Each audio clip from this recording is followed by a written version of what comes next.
Bonjour et bienvenue sur la chaîne Bawan Bo. Je suis Milly et je pratique le surcyclage textile, c'est-à-dire que je prends des vêtements et des tissus de seconde main pour en faire autre chose. La semaine dernière, je vous ai montré comment j'ai réalisé le bandana que je porte. Ce tuto était surtout une base parce qu'en fait après vous pouvez rajouter du tissu, des couleurs, vous pouvez dessiner au feutre pour tissu, il y a plein de choses à faire pour créer son propre bandana qui a beaucoup de personnalité. Et dans la vidéo d'aujourd'hui, je vais vous montrer comment j'ai réalisé celui-ci. Donc là vous voyez, en fait je l'ai lavé, je l'ai pas repassé pour que vous voyez ce que ça donne une fois que ça sort du lavage. Mon feutre pour tissu est toujours là, tout a bien tenu, rien ne s'est décousu, donc c'est parfait. Je vais vous montrer comment j'ai réalisé le bandana du jour, c'est parti. Pour réaliser le bandana du jour, j'ai commencé par découper un triangle de 67 par 67 par 97 cm dans un drap plat de seconde main. Je n'ai pas d'effet lourlet car c'est la finition dont nous avons besoin pour les bords. Notez que le biais du tissu correspond au bord le plus large de 97 cm. Ensuite, j'ai décidé d'utiliser des morceaux de tissu d'un ancien projet qui n'avait pas abouti. Ce sont des morceaux de 25 par 7 cm en tissu wax noir que j'ai récupéré chez une ancienne couturière. J'ai commencé par les couper de différentes tailles pour essayer différents motifs qui m'intéressent. Je joue avec le placement, ici je choisis de rester dans la symétrie. Lorsqu'un motif me convient, j'épingle les morceaux.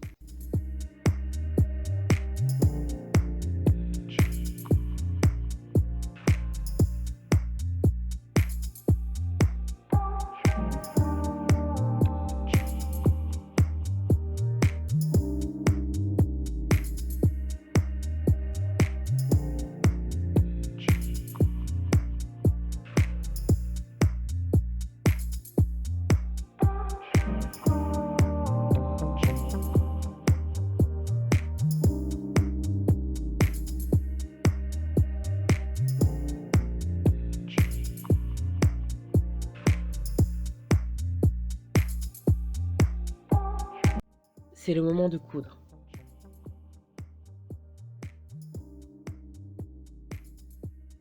Je vais utiliser un point zigzag large et espacé tout le long.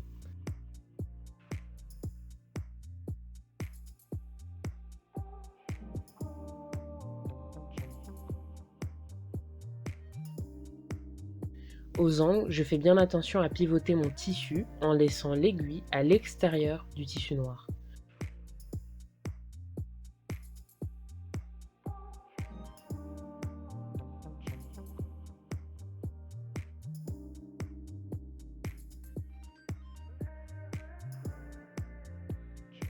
Arrivé au point de départ, je vais finir avec un point droit sur environ 3 cm, puis faire un point arrière et découper les fils qui dépassent.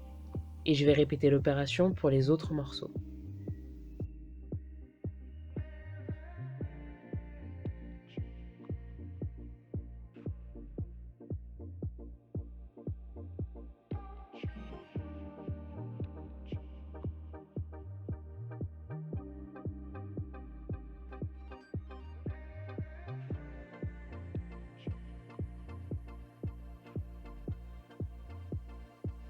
Sur ma table à repasser, je vérifie que tout est bien cousu et que les fils qui dépassent sont coupés. Après, je crée les ourlets en repliant 2 fois 1 cm, en m'aidant du fer à repasser pour que les plis soient bien nets. Vous pouvez choisir de replier plus ou moins 1 cm selon vos préférences ou en fonction de l'ourlet déjà présent sur votre bandana si vous avez, comme moi, coupé l'angle d'un drap plat. Ensuite, il n'y a plus qu'à coudre au point droit. Je vous conseille de baisser la tension de votre fil au niveau des coins car vous verrez, il y a plusieurs couches de tissu. Pour l'étiquette, je note au préalable sur un papier les informations relatives au bandana, c'est-à-dire la matière, si besoin les origines, ici c'est un drap de seconde main, les conseils d'entretien, le lieu et la date de fabrication ainsi que la personne qui l'a réalisé. Vous pouvez évidemment ajouter un mot si c'est pour un cadeau ou le nom de votre marque par exemple. Sur le tissu, j'utilise un feutre pour tissu et je mets d'un tampon encreur pour les symboles d'entretien qui sinon peuvent être dessinés à main levée avec un peu d'entraînement.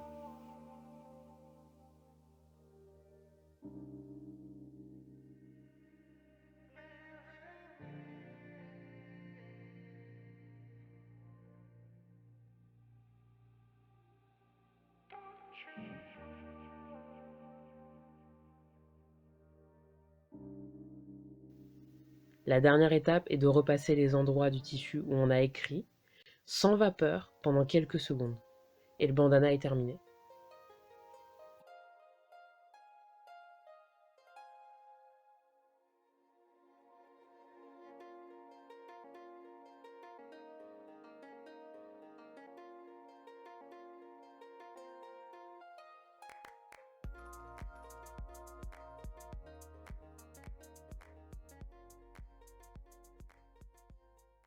Donc là, je porte mon bandana.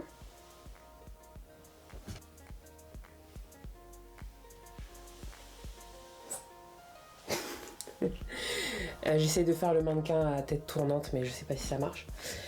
Donc là, j'ai mon bandana sur la tête. Ça a été plutôt rapide. En vrai, vous pouvez faire ce bandana, je pense, en 1 heure. Après, comme donc j'aime souligner ça parce que c'est vraiment une des richesses du surcyclage, c'est de pouvoir utiliser des choses déjà présentes sur ce qu'on va utiliser à notre avantage.